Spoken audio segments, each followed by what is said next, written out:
the Nuffield Farming Scholarships Trust, can I extend a very warm welcome to our webinar this morning. The Nuffield Farming Lecture is delivered every 2 years by a respected individual recognised as an authority on a subject chosen by the trustees as being of key importance to the UK agriculture and horticulture industries. In autumn 2018, Professor Andrew Fearne of the Norwich Business School was invited to deliver the 2020 lecture following a study involving international travel and research into the subject, Brick to Click, how will the retail revolution impact UK farmers? The lecture was scheduled to be delivered earlier this month, which unfortunately wasn't possible. So, as the impact of the COVID-19 pandemic is so momentous for the subject, we've asked Andrew to give an update and focus on some of the immediate opportunities and challenges facing farm businesses. The lecture will now be given in July 2021, giving Andrew time to reflect and better understand the impacts of events in 2020 on his research study. It is therefore with great pleasure that I introduce Professor Andrew Fearne and also Professor David Hughes, highly respected for his knowledge and understanding of the global food and drink industry, who will chair this morning's webinar. We look forward to hearing from you both. David, the floor is yours. Excellent. And I hope I'm on song here. I've got the easy job, and it's simply to chair the event. And I'm particularly pleased because it's Andy Fearne, who is a colleague of many years. You know his title, Bricks to Click, Post-COVID-19, Opportunities and Threats for UK Farmers. We're going to get him straight into this really important subject. And then when he's done, I'll have a couple of minutes of just my views on it. And then we're straight into the Q&A section, the questions and answers. So Andy, over to you. Thanks, David. Thanks, Helen. And thank you, Nuffield, for giving me this opportunity. And thank you, everybody, for taking time out of your busy days to join me today. So like you all, I and we have had to adjust, react to the unforeseen consequences of COVID. So today is about whetting your appetite. It's strange, whetting an appetite where the main course is 12 months away, but whet the appetite for the lecture that's now been moved back to next year. And to do that, I'm going to look back, because I did spend 18 months traveling the world, meeting some amazing people on a journey of discovery, before moving forward to where we are now, and then looking forward to where we might go in the coming months. And I'll wrap up with an indication of the next steps for me and possibly for some of you. So looking back, I was so pleased to be given this opportunity to explore this subject. And towards the end of 2018 and 19, I began my discovery, my journey at least rather, meeting with a variety of incredibly interesting and insightful individuals and organizations from around the world. So I visited the US, East Coast, West Coast, via Florida, Mexico, New Zealand, and Australia. And there's a sample of the organizations that I have engaged over my period of investigation. And I was planning to go to Japan, China, and South Korea in the spring of 2020, when we all know what happened. So I gave a presentation at the Nuffield Farming Conference back in November. And this slide summarizes what I was shared with that audience, which was what I had discovered up to that point, pretty much, if you like, up to the eve of the COVID pandemic with respect to this subject. So as I looked around the world, as I read and as I spoke to people, these are the 6, I guess, fundamental takeaways that I arrived at just before the pandemic hit. So the first point was that many people were talking about the transition from bricks to clicks, from mainstream supermarkets to online. And as I delved deeply, or more deeply at least, as academics are inclined to do, my impression was that actually this was not a revolution, but it was an evolution. And lots of people, for lots of reasons, many of them vested interests, were hyping up the trajectory of the switch to grocery e-commerce. Don't forget, before Christmas of last year, the share of online retail grocery was less than 9% in the UK. and it wasn't growing at an incredible rate, meteorically. It was growing steadily, but growing it was. The second point is that I discovered, and I want to emphasize, and I'll come back to it, is that actually the evolution is not so much one of bricks to clicks, but rather more bricks and clicks. So what increasingly has become apparent, and was prior to COVID, is the importance of omni-channel. The need to be everywhere at all times, so that you can respond to demand whenever and for whatever reason it happens, and deliver products in ways that are suitable for consumers. The third point that I found was fundamental to the evolution was the two main drivers, which are convenience and value, and continue to be the two major drivers towards the shift away from mainstream supermarkets to online. And we'll come back to the implications of that shortly. Fourth point, however, at the polar extremes, I suppose you could argue, of the drivers around the shift towards e-commerce, is the growing interest in community schemes and the extent to which farmers and small food producers, independent retail, were starting to exploit the opportunity that e-commerce presents to them to make correct connections with individuals, households, consumers, and communities, and in so doing, if you like, build a community of interest, which many would argue is a much more sustainable food system. The fifth point is, it seems to me, and I still hold this view, I'm sure many of you will argue that actually it's not all about Gen Y, Gen Z, the millennials. I still believe actually the millennials are critical to this, and they hold the key to deeper, wider integration online and in store, and the future development and the potential impacts, good or bad, for farmers. So I still want to retain that focus on the millennials. And the fifth point there is then, so where was I coming from on the eve of the pandemic? The short-term impact on UK farmers, I had to conclude very little.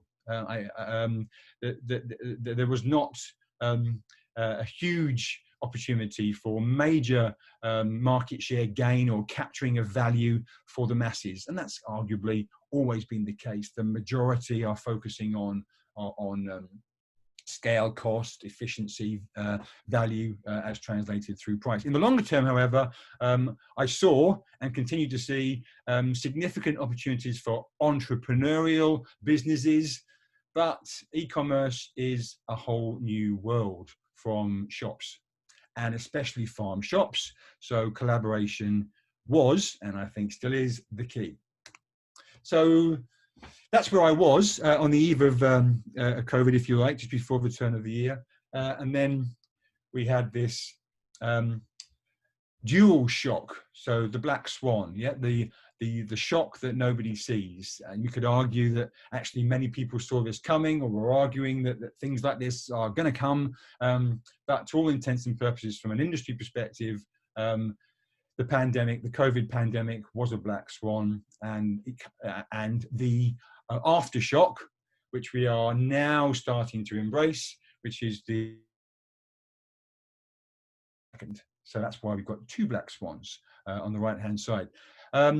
So retailers and with any systemic shock, when a system is hit like an earthquake, in the way that the pandemic has hit the UK food system, then there are winners and losers. So retailers have gained at the expense of food service. We all know this, so I'm not going to dwell on these points because it's been so widely covered in the media and from a variety of sources. Independents have gained at the expense of supermarkets. Arguably, that's been exaggerated, and we will turn to the fundamental challenge of retaining the gains that the independents have made. The fourth point on this slide, however, that I want to pick up on is that, from my perspective, as I see what has happened, and as I look at the insight, the information, the data, what COVID has done, it has yes, it's been devastating in a variety of ways, but it's also accelerated trends that were already established. So things were happening, and COVID simply gave those things momentum. So there have been lots of losers over the last 3 months, but there were losers anyway. So retailers across the board have been rationalizing ranges in their pursuit of efficiency. It has forever been an incredibly efficient marketplace. So that was happening. COVID just gave it a huge shunt forward, because we had to make space and make the supply chain simpler to cope with the exceptional circumstances that for a short period were making it difficult for retailers to respond. Demand for and investment in e-commerce, so that arguably there wasn't enough of it.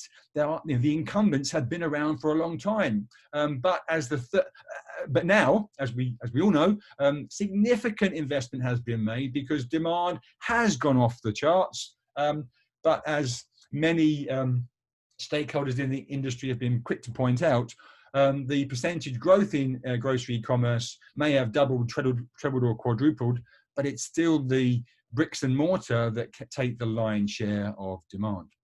And the third point is to remind everybody that for the vast majority of organizations involved in e-commerce, and certainly the bricks and mortar businesses that have to do it because that's what consumers want, are losing money.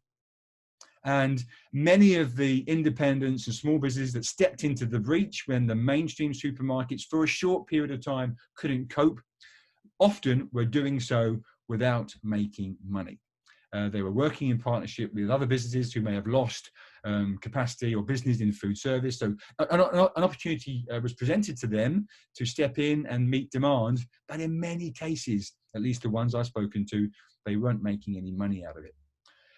But the last part in this slide, in terms of synthesizing where we are now and where we've been going in the last 3 months, is that I do believe, and I've always believed, the devil is in the detail. This great quote by Tom McGuffett, the former logistics director of Nestle: "Uncertainty is the mother of inventory and the father of excess capacity and underutilized resources. And in a competitive world, you can't afford to have too much stock. You can't afford to have too much capacity, whether that's infrastructure or people, and you can't have people doing the wrong things."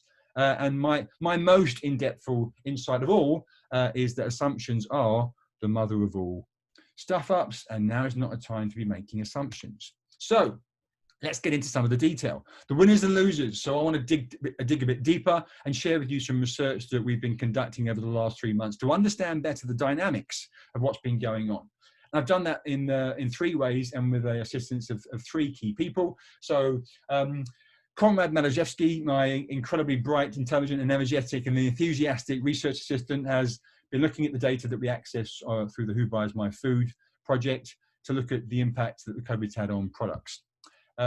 Judy Randon, who runs Insight 6, incredibly insightful person and a great aid for me as I try and navigate my way through the alternative distribution channels and the impact that that's been.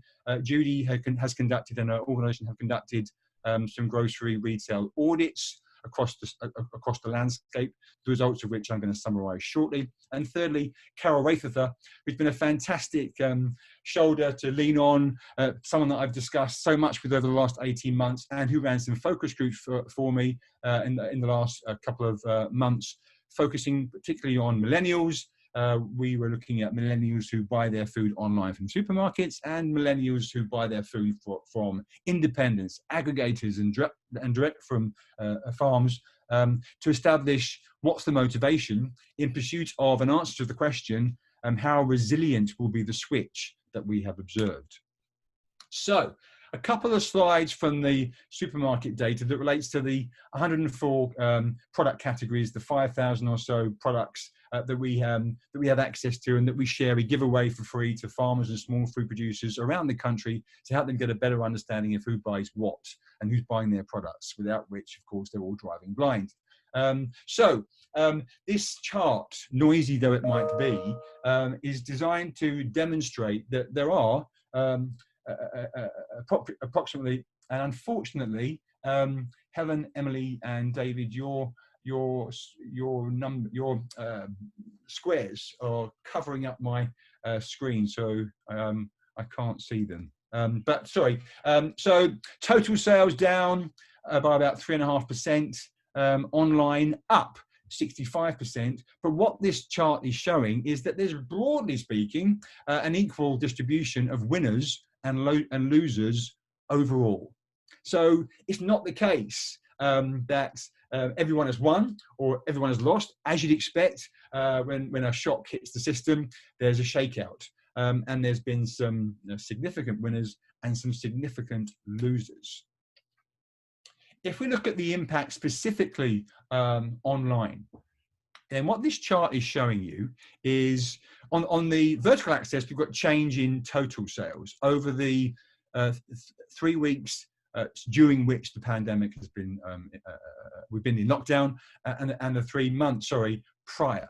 So the figures with red circles around relate to all products. The figures in green relate to dairy, and the figures in brown relate to meat, 2 categories for which things that happen in retail and demand from consumers can translate readily to potential opportunities for farmers because of the link with provenance and the things you can do with animals, meat and dairy products to add value and differentiate in a way that relates and captures value for farmers. And the point about this slide is, I won't bore you with all the details around the statistics, but there is a significant relationship which supports this point about omni-channel. So where are the winners? Regardless, they're people that have scored well online and in store. So the right-hand quadrant are products that have grown in store over the last 3 months and online. So overall, 42%, 67% for dairy, 52% for meat. On the top left-hand side, you've got products that have grown in store, but not online. So if you didn't have an online offer, then you weren't in the game, because only 2% in overall and 2% in terms of dairy have grown. Bottom left-hand corner relates to products that have declined in online and in store. So the unequivocal losers, 32% overall, 19 and 17% respectively for meat and dairy. And then the bottom right-hand quadrant, we've got products that have won online and declined in store. So it's not the case at all. And you can imagine there's huge more detail that we'll be sharing with you in the published report that will come out later this month. But it's not the simple case that online gains have been made to replace in-store losses. So the omni-channel is where it's at. You've got to be everywhere, appealing to all people. And that outcome, the characteristics of the winners, didn't happen by chance. So when we start to look at the dots, that's 2,500 dots for products that were sold online.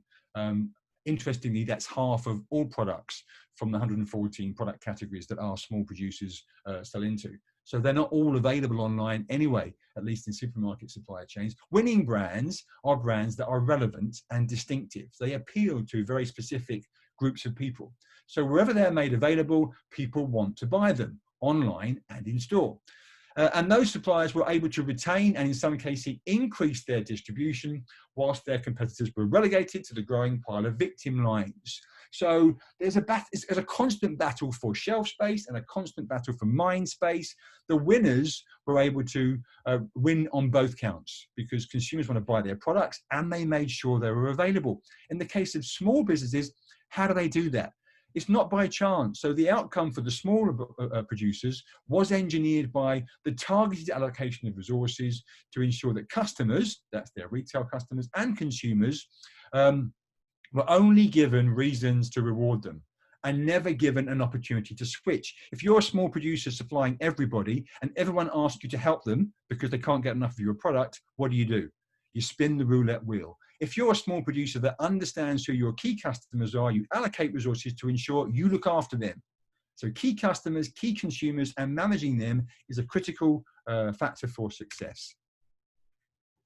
Pause for a quick sip of my my water, sorry. Yeah, so the second key findings from the research we've conducted. So this relates to, I'm just going to pop back if I may. Yeah, so in case you're wondering, so where have we got to? So online grocery retail audits. So Insight 6, they conducted 240 unique customer experiences. That's searching, purchasing, taking delivery of food products, spending between 30 and 40 pounds for different meal occasions for between 2 and 4 people. And they did that through all distribution channels. So the multiples, the regional independents, the aggregators, the new breed, farm shops, specialist high street delis, and then direct to consumer businesses. So across the piece, so all of the major multiples, the specialist mainstream e-commerce providers, and then the others. And so in doing that research, the shoppers, this is a very expensive way of gathering information, but what powerful information. They go through the process of making similar kinds of purchases through different e-commerce channels. And here's I've got 2 slides to share with you. The first one are the key performance indicators across the 4 major categories: customer service, presentation, sales, and then overall. And the one number, of course, not of course, it wasn't, it caught me by surprise, is that 68% in the middle of the screen that I've highlighted under the multiples. But when you reflect on it, where are they down scoring on presentation? Why? Because they're presenting online the equivalent of, I guess, a lion's share of the 30,000 products that they make available in store. And it's very difficult to do that in an exciting and engaging way. We must not lose sight of that fact, because look at the scores for every other channel when it comes to presentation. 85, 80. So there is the chink, if you like, the weak link in the retail mainstream e-commerce armor. It's that it's incredibly complicated. But of course, the people that rely on those suppliers get over that by having their baskets prepared. So it's a one-click repeat, which means I don't have to worry about presentation. However, so that's a positive opportunity, if you like, for small businesses trying to compete in a post-COVID world. Those of you that aren't familiar with the Net Promoter Score methodology used by brands across the country, consumers or respondents to the exercise are asked the extent to which they're likely to recommend the service or the brand to their friends, the people that matter to them. And it's a score out of 1 to 10, and if they're absolutely going to recommend them, then they're going to score that a 10 or a 9. And a score, which means they will, and a score of less than 6, and of course a score of 1 or 2 means they're raging online and telling everybody not to go there. What we then do is you take the difference between the polls. So the maximum score is 100, where everybody says, I would recommend them to everybody. And the worst possible score is a -100, where everybody says, I would urge nobody to enter those stores or use those distribution channels. So the lack of, if you like, variation, overall, there seems to be quite a reasonable amount of similarity in terms of the overall performance when shopping online in these different distribution channels. When you look at the Net Promoter Score, and actually there's a different picture emerges. Time won't allow me to go into the detail behind these scores and some of the statements that justify why farm shops now come out that's way off the radar when it comes to performance. But we still look, it's still telling us that actually people, at least in this research, are more likely to recommend regional independent supermarkets than the mainstreamers and the aggregators, and even the high street specialists, and even the direct-to-consumer farm-based businesses. E-commerce providers are not far behind. That's an incredibly positive outcome if you're a farmer asking the question, what does this mean for me? This one slide doesn't do justice to the insights that we've got from our focus groups, but in a sense, asking millennials why they buy online from supermarkets, and asking millennials why they buy from specialist retail outlets, then this slide is designed to summarize that. And basically, there's an inverse relationship between the two. So 2 points to highlight: that specialists, so the millennials that are taking the time to buy products from multiple sources, from niche providers, that often result in spending more money are driven by more things. They're more engaged with food, they care more about lots of things, and particularly they care about ethical and environmental credentials. They care hugely about quality and taste of range, where it comes from, and have a social conscience and an environmental one too. And actually, they do care about price, promotions, and convenience, but it's not the top of their list. So they are forgiving of suppliers that aren't quite on it when it comes to price. They are forgiving of suppliers that aren't quite on it when it comes to booking your delivery slot or not being able to collect it on their way back from work. On the right-hand side, the mainstreamers, it's all about price promotion. It's all price and promotion. It's all about convenience. Yes, I expect the products that arrive or that I buy online to be every bit as good and have the and quality of taste. Range does matter. I don't want to throw stuff away. And animal welfare was mentioned by a few, but they are poles apart. Which means I come to ahead of time. Excellent. Looking forward. So that's my summary, if you like, of digging down into the detail, some of the detail at least, of what's been going on, trying to get beneath the headline numbers and the broad trends that pretty much we're all familiar with. So as we start to come out, if you like, we are, of lockdown, at least for the moment, God forbid that we don't have a continuous ripple of repeat outbreaks.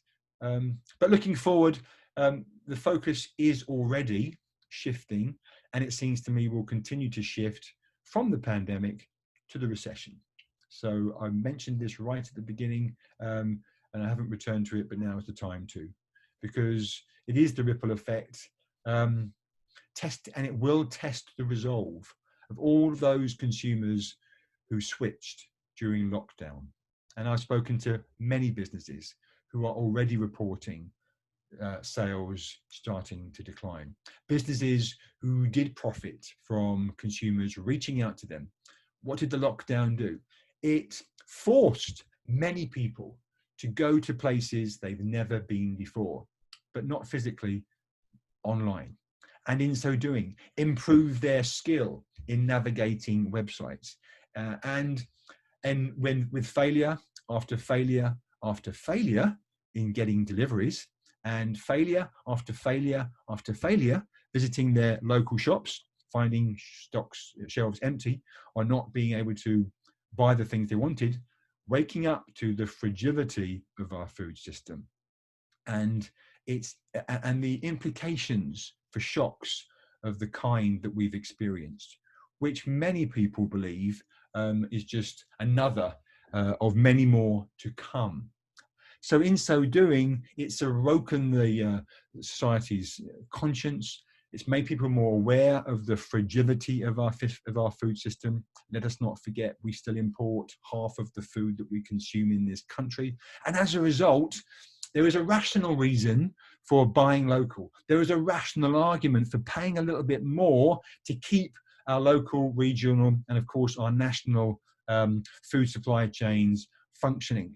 The extent to which I'm willing to pay more for that, as furlough is relieved, and as the recession bites, we are yet to see, but the cracks are already starting to appear in the facade of loyalty that many people have been shouting about over the last 2 or 3 months. This means there's going to be more downward pressure, and this was going to happen anyway with bricks to clicks.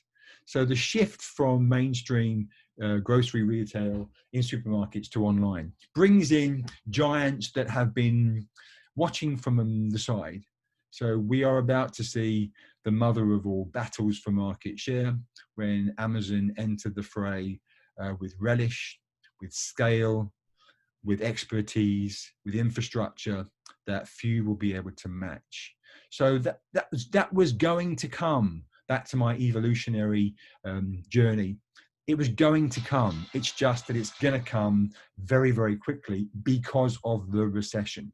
Every day there's another statement from a mainstream supermarket announcing that they will not be beaten on price.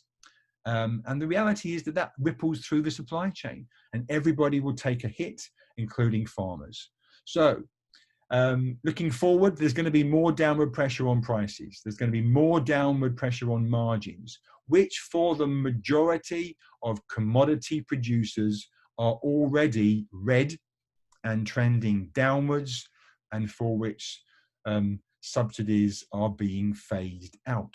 So as one dairy farmer proudly announced to me, one of the students I remember from my days in Newcastle when I was presenting a few months back, he came and shook my hand after the presentation and was proud to remind me that, or point out to me that he was very happily a commodity dairy producer, and recognized the fact that he was able to make money because he was surrounded by other dairy farmers that weren't very good at their jobs. So commodity producers make money because there's a long tail of mediocre competition. And what the COVID pandemic and the recession will do is accelerate the fallout of producers that just can't hack it. Which means the potential for commodity producers that are currently making money because their average costs are so far below than the rest will diminish, because market prices will trend downwards and they will be forced to cut. And many of us are very concerned about the long-term implications for that, of course, for the environment, as well as society more general, and of course, rural communities. It's a bit negative. So back to the positives. Understanding the detail of who's buying what, when, and how they respond to changes in the offer is a critical success factor.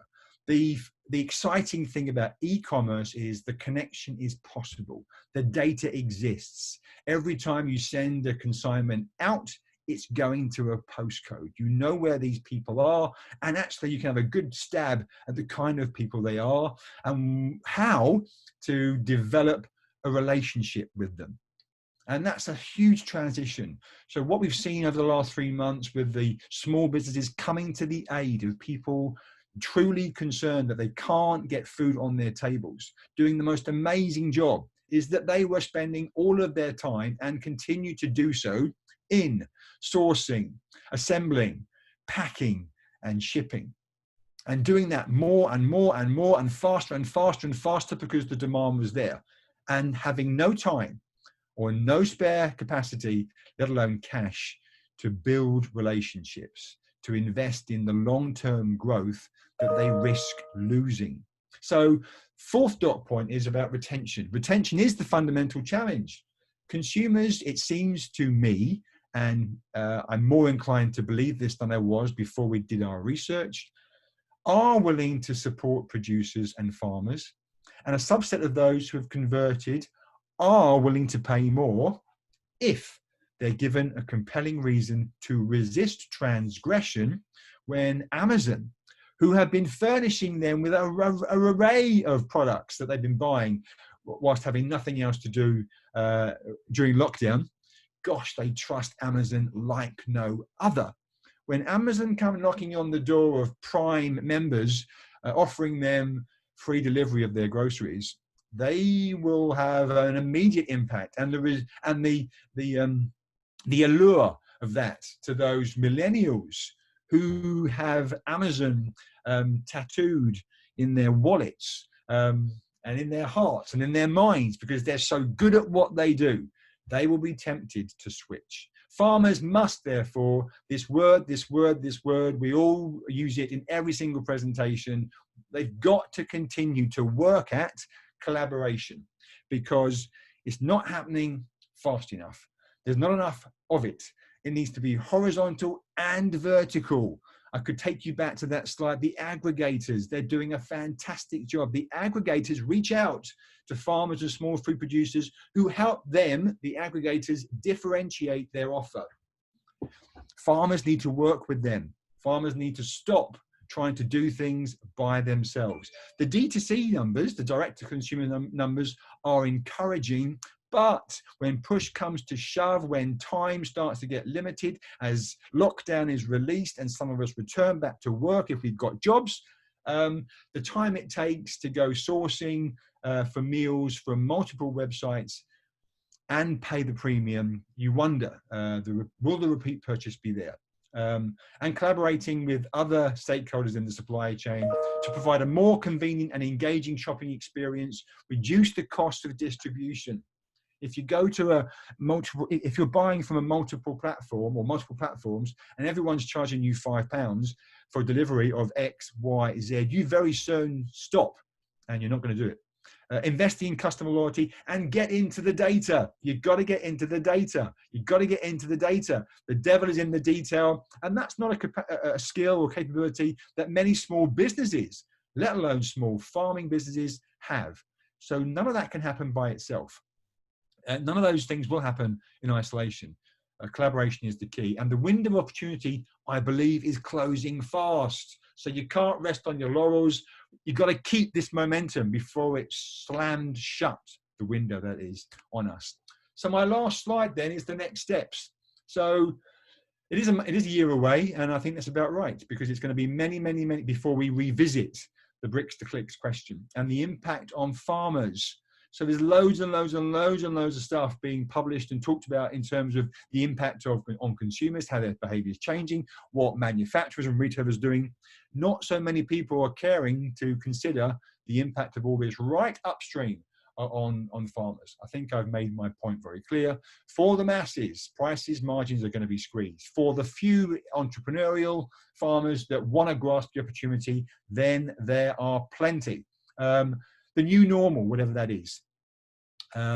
Research, therefore, will be ongoing at the UEA as well as in many other places to understand where we're headed and what will happen to capture the opportunity, what needs to happen to capture the opportunities and avoid the apocalypse, which could end up with blood on the high street, with blood in the rural community as we enter the mother of all recessions. Bricks to clicks is the end game. It's the last part in the process. What we need is a more resilient, so we need to be robust, we can withstand these shocks, digitally connected food system. Currently, my perception is that the digitalization of our food system is happening, as usual, in silos, that farmers are embracing digital technologies, but they're doing it to help them be more efficient with their input use. So that's good for those that want to compete in the commodity market and continue to make money in commodities. Except that technology doesn't come cheap. So to invest in technologies in the knowledge that your end price is going to go down, one wonders how sustainable that is. But for the rest, they want to grab a piece of this e-commerce pie. We've got to be more connected upstream and downstream. So farmers, aggregators, they need to know who's buying what. They need to know what happens when things change. They need to know how people respond when things go wrong. And they need to be able to reach out to customers to say thank you and reward them and explain why things won't always go wrong. And if they do that, then more consumers will stay. The journey continues. And when I started on my journey, I committed to creating a legacy for the wonderful opportunity which is the Nuffield Farming Lecture, and the legacy will be launched at the end of today. It's the Agri-Food Innovation Lab. So I'm going to continue my own personal journey and work with stakeholders along the food supply chain in this digital integration from farm to fork, not on the farm and in the household, connecting up the system. My report on the research that I've shared with you today will be available, and you can download that from the website that will go live in 24 hours when Conrad has got the information from me that he is waiting for. And with that, I think I should stop and pass back to David for his reflections.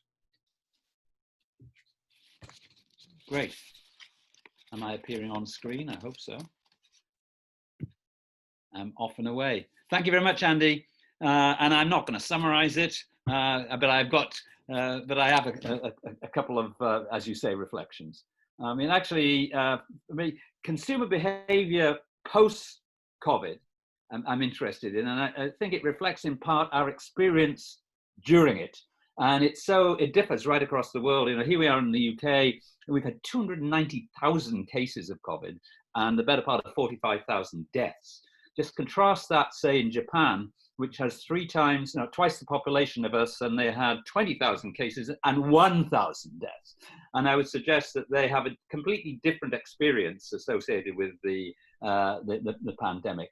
And so, for example, they'll be much more favorable about returning to restaurants, etc., than we are. I think it will take time in the UK for people to get back into the way of going into food service, which, as you point out, was the group that got particularly hard hit, for goodness sake. Price war, you mentioned the price war. I can see it coming now. As you and I have talked before, that when I click, I'm Tesco.com, God forgive me, and I had to be during the pandemic. And when I get to fresh produce, I head immediately for the items which say Aldi priced. So where they are identifying what is the price in Aldi and then saying, we will match that. So it's the Aldi price match. You can see that pressure that hard discounters, and it's just going to continue, I would suggest. Food service, will it come back quickly? I think we've got to, not perhaps in the way that we know it. What's intrigued me is if I look around the world at the huge growth of importance of food delivery platforms, in the last 12 months, there's been $30 billion US worth of investment in this area. You know, that's the Just Foods, the Deliveroos, the Uber Eats, etc. And so, I mean, from a farmer point of view, again, it's thinking, am I tied into food service? Because we've seen it's been really badly hit, but actually it's going to come back in rather a different form. I can relate to this. My youngest son has got a restaurant. As we move out of COVID-19, he will have a significant proportion of his sales as takeaway, which pre-COVID was not even a consideration. Okay. What about best market? You've talked specifically about the UK and smaller scale farmers, you know, and that was your remit. Just as well, because I think what's our best market for that group, and maybe the only market is it's local and national, because I don't know if they've got the power to be competing internationally, for goodness sake. So. And what's that about? How can they, you know, you had started to talk about how they could link to the market. They have to improve the way they tell stories. Consumers make it quite clear that they're interested in provenance. As you say, it's unclear what proportion will pay for that, but still, I mean, I think a proportion will. They want stories. It reassures them about food safety apart from anything else. But they like that story. They want that link with the local community. That's been a good outcome, if you will, from this sort of dreadful pandemic. But do we have to expect more competition from home? Of course, this isn't a Brexit discussion, but we're on the edge of going into a completely different trade environment, trade policy environment, and we have to expect heavier duty competition. And so it's that sort of, as you point out, that we are only 50-60% self-sufficient in food. There's a clear opportunity to expand there if we can actually deliver the goods. And as you say, that's understanding what people value and are willing to pay for. And I'll just finish quickly. I was reading, how dull am I? The New Zealand government have just put a statement documenting their ag and food strategy for 2030. And it's refreshingly honest. Listen to this. It's about adding value. And this is from New Zealand. For a start, we need to be very clear that we are not a volume producer, and we should stop acting like one. Selling commodities in undifferentiated markets is a race to the bottom, yet we have let that be our default position. Instead, we must select the market niches where we can excel in providing and capturing value and keep a razor-sharp focus on those. And let us set our sights on the real prize, which is owning market categories. And I'm looking at what we do in agriculture and food in the UK and say, which market categories do we own? Scotch whiskey comes to mind, but very, very few.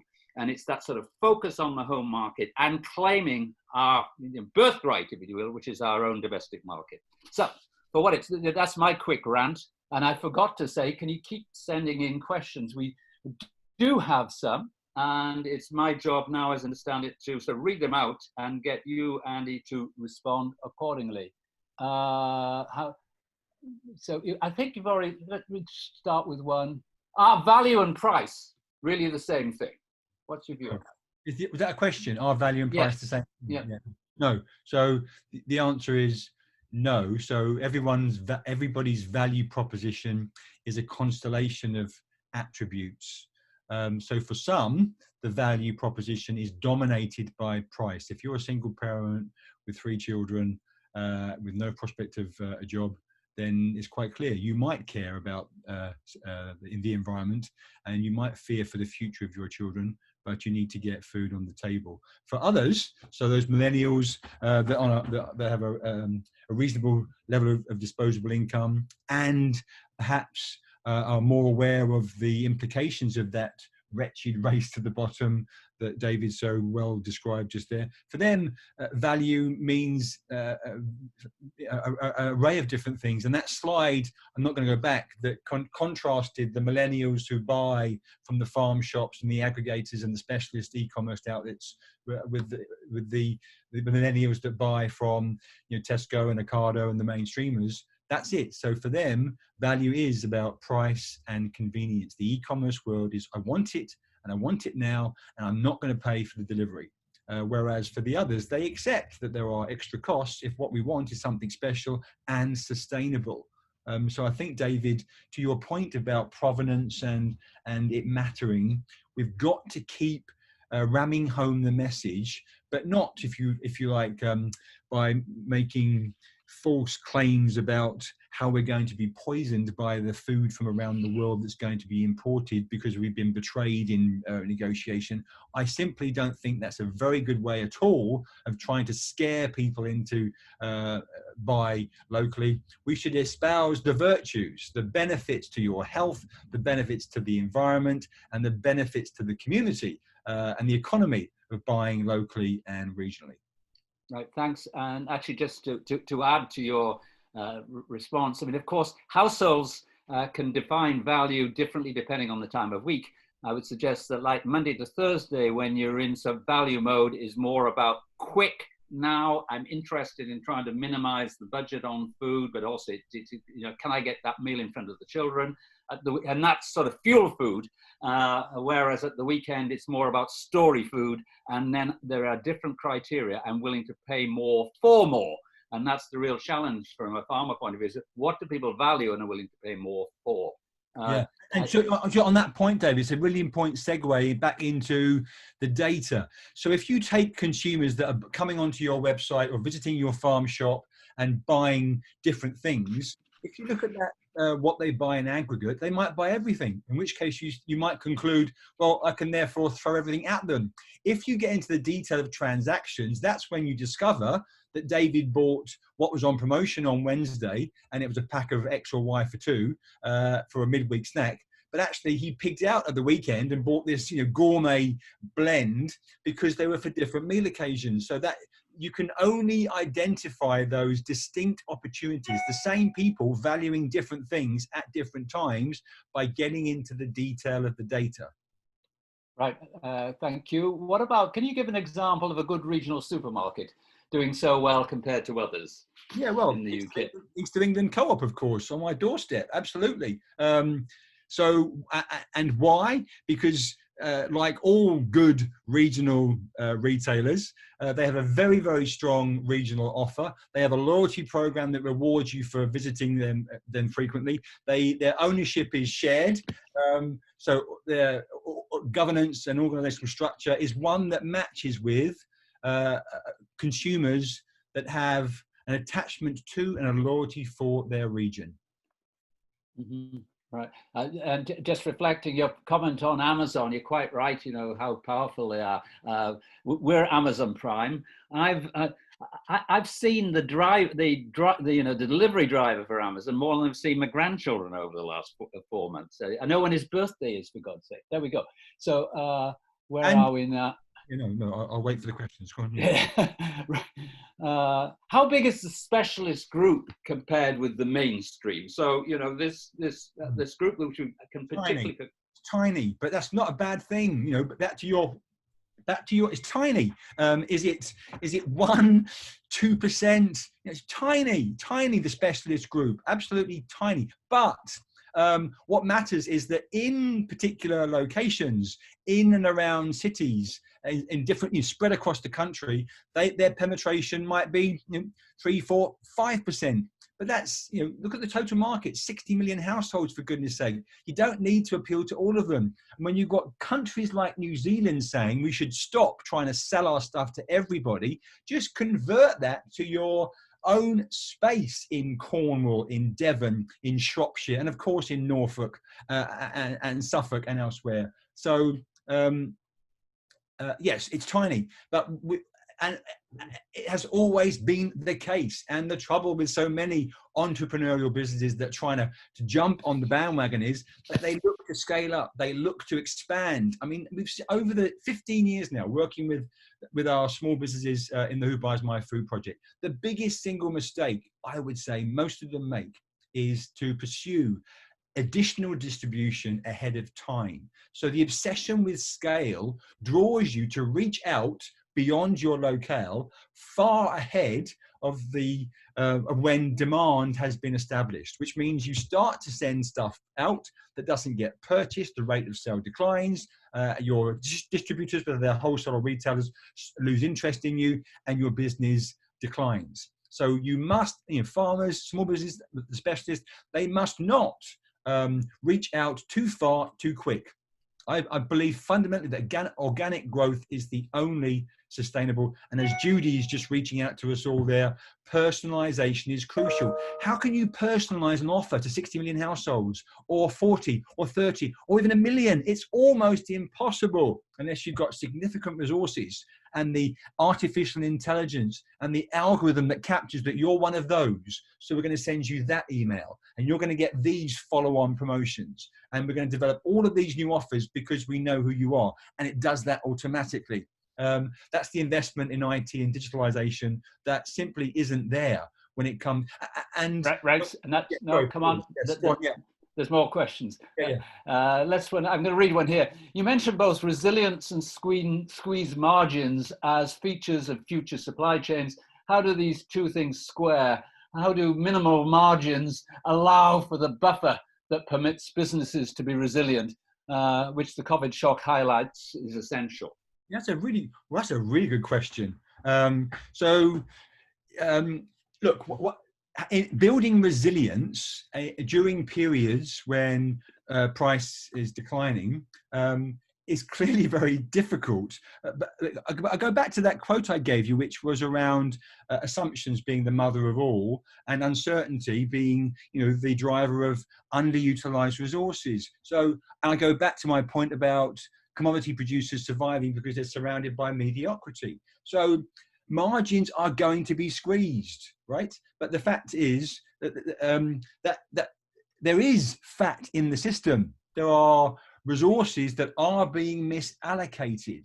So all the more reason why you need to be working in collaboration with other organizations to help you ensure that you can adapt as fast as possible. Resilience is about adaptation. And of course, if you haven't adapted for generations, think about this one, because that's the part of the problem with farming is for generations, we've followed the 4-course rotation. We've done what we've done because we like it and we've been rewarded for it, thanks to our membership of the European Union. That, and you mentioned the perfect storm, it's all being swept away. So resilience is going to be very difficult for us, which is why government will have to intervene.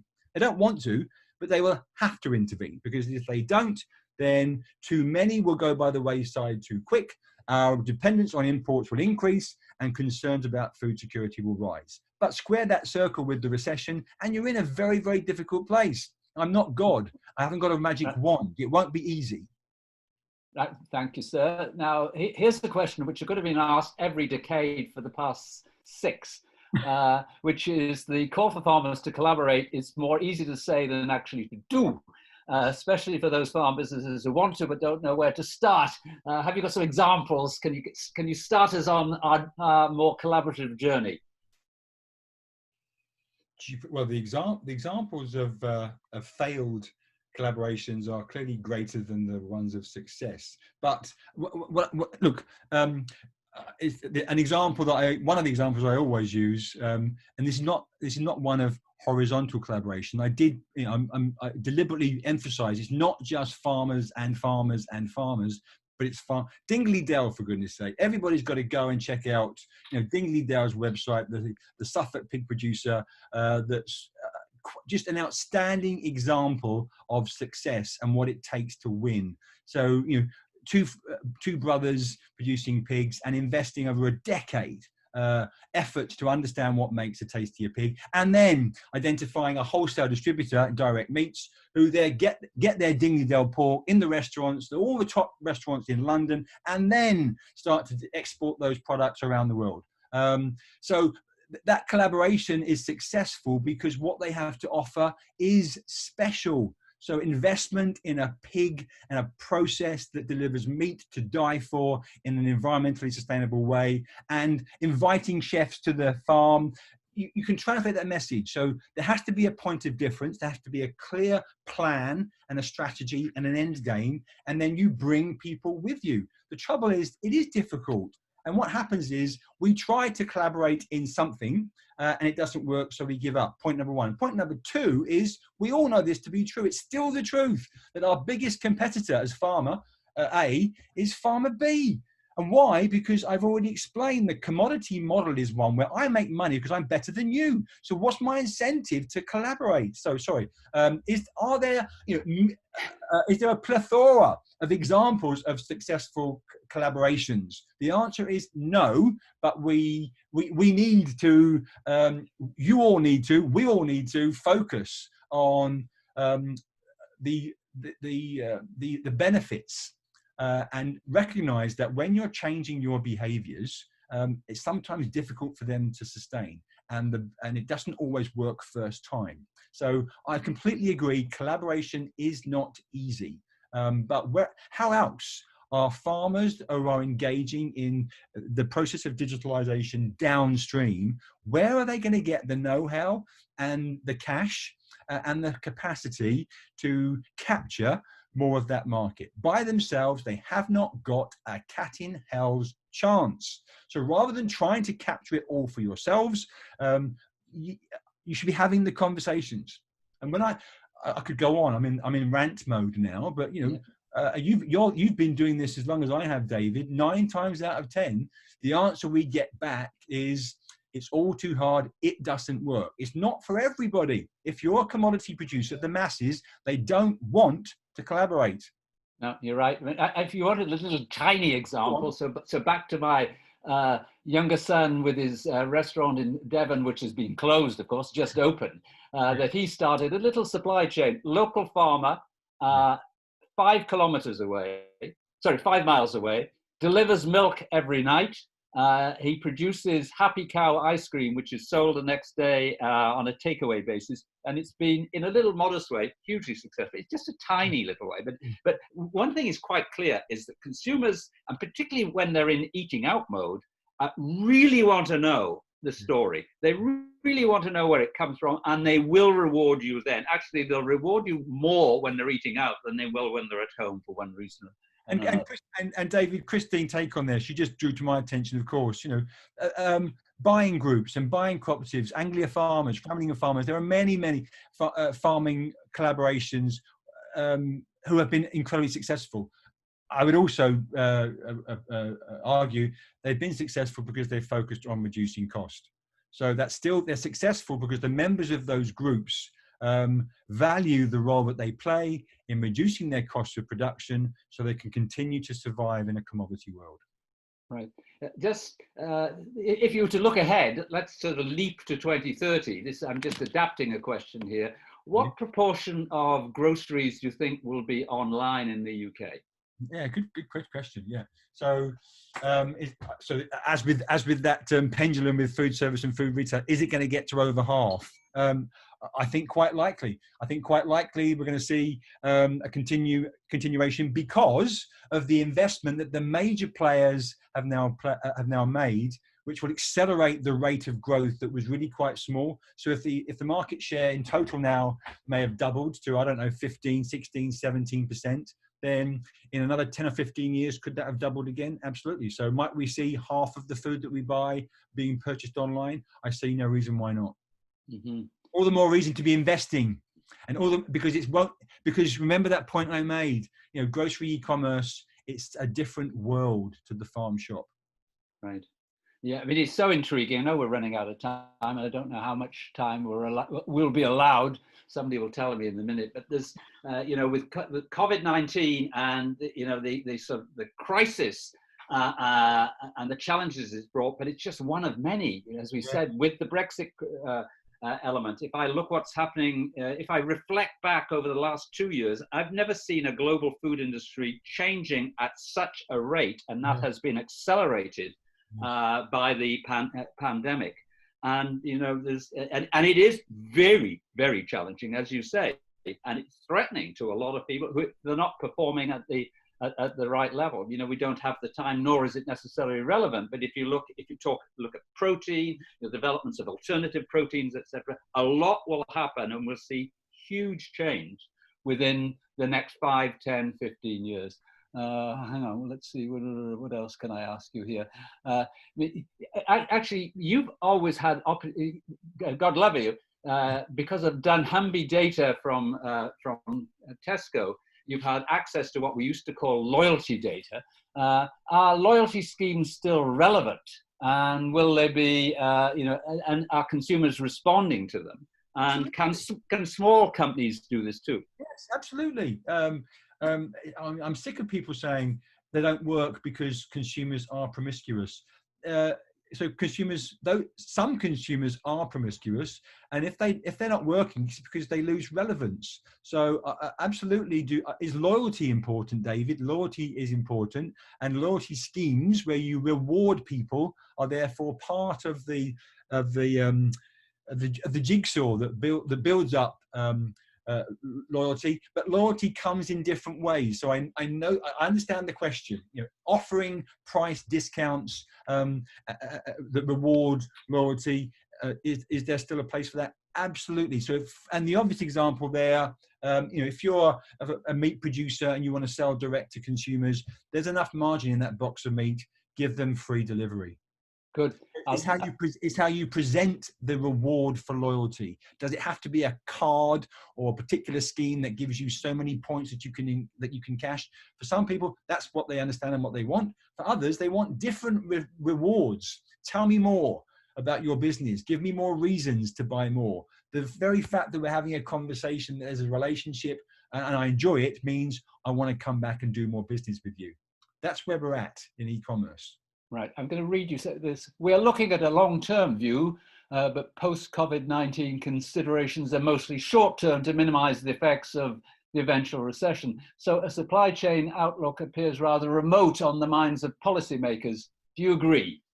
Yes, of course. Yes. Look, how many votes are they going to win by saying we need to spend more money on food? I mean, for goodness sake, so it's very easy for the opposition to, you know, as we all are, to government, to point fingers. So absolutely short-sighted. We haven't had an integrated food policy in this country, for decades. And it seems to me we are as far removed from having such a thing today as we have ever been. Okay, and I know we're going to get cut off now, but my question would be, it's sort of intriguing because there's a group of people who say, look, the pandemic has shown us that our food system is extraordinarily fragile. And there's another group, you know, for example, The Economist, they write decent articles where they say it's been astonishing how resilient it has been internationally. And yes, of course, there were problems associated with suddenly we couldn't get some products that we wanted, but you know, within a matter of in days rather than weeks, you could get your pain au chocolat gluten-free, etc. So, you know, what's your view on that? You know, completely. But and it's going straight back to winners and losers, David. So resilience. It's the anti-fragile and the fragile, and it's the hidden cost of being strong. So within weeks, so for a week or two, the mainstream giants couldn't cope. Within weeks, they had it sorted. Now, what are the consequences of having it sorted? Well, it's coming, isn't it? Half of the products on the shelves removed, businesses going bankrupt, and now another wave of investment in intensive agriculture and reduction in cost to survive in a commodity world. So I would argue, taking that global view, the top picture, which is how resilient we were, how quickly we bounced back. You're not taking account of the hidden costs of bouncing back. Mm-hmm. Christine has just said that we've got Henry Dimbleby, of course, coming up with his view on the future of food. Do you have, do you view this as being sort of positive, or, or is it just one of another series that roll in front of us and then we see little action? No, it's very positive.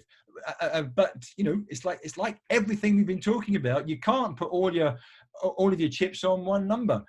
We all need to be jumping on board the bandwagon and the storytelling, which is sustainability doesn't happen by itself. And if we continue that race to the bottom, which grows the switch from bricks to clicks has a risk of accelerating, then we will pay the price, or at least. And the problem is decision makers.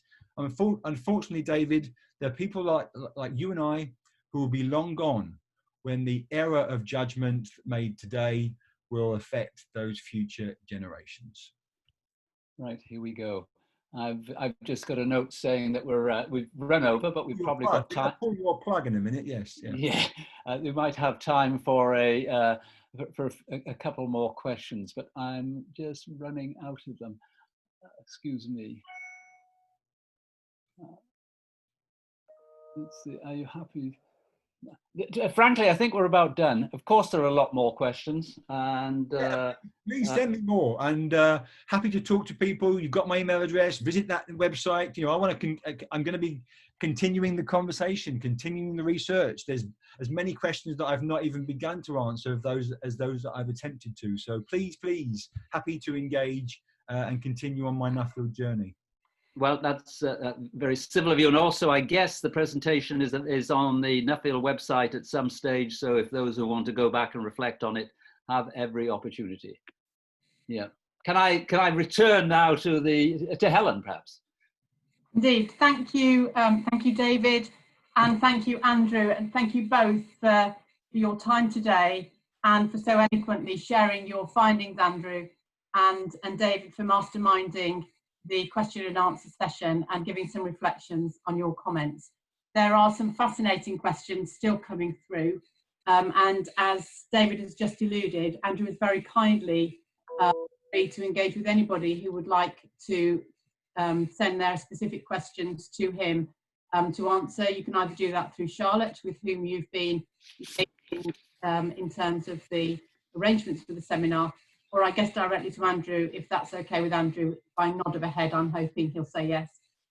Can I also, in actually concluding today, extend my thanks to the team in the Nuffield office, and in particular to Emily, Kendra and Charlotte, who've masterminded the staging of this event. And I hope you all agree, it has been a very, very exceptionally good webinar. And Andrew, thank you very much for sharing your thoughts. Just a couple of very brief parish notices on behalf of Nuffield. If I could encourage any prospective scholars who might be listening, or anybody who is supporting a prospective scholar, your applications need to be submitted for this year's round of. And any of you listening who are now thinking of doing a scholarship, then please do. I hope Andrew's presentation today has given you the enthusiasm to think about doing one of our scholarships at some time in the future. We will continue to run our Nuffield webinar programme throughout the rest of this year, and we look forward to welcoming those of you who have joined us today at any of the other webinars which are of interest. So final thanks to Andrew and to David, and to all of you who've attended. At the peak, we had 140 delegates listening, which is a fantastic attendance. My thank you to all of you, and we look forward to seeing you in person at the Nuffield Lecture in 2021. So thank you.